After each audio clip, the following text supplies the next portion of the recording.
Noi avevamo già denunciato che con l'autunno, quindi siamo in pieno autunno, moltissimi cittadini, quei 665.000, ma noi ne stimiamo sicuramente ancora di più per quello che sta accadendo, non saranno in grado di pagare le bollette, oppure dovranno decidere tra alimentarsi o riscaldarsi.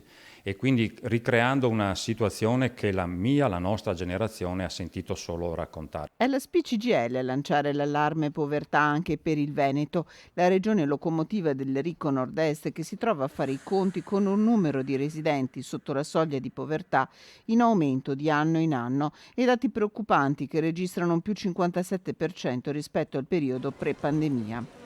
Tra i più penalizzati gli anziani, soprattutto quelli con pensioni inferiori ai 1.000 euro mensili, che in Veneto sono più di 350.000. Dai sindacati la richiesta di misure immediate di sostegno. Intanto di intervenire sulla speculazione che secondo noi in questi mesi è stata assolutamente non presa in particolare considerazione, e dopo devono essere fatti interventi di tipo economico proprio per evitare una situazione economica sociale spaventosa, io dico proprio spaventosa.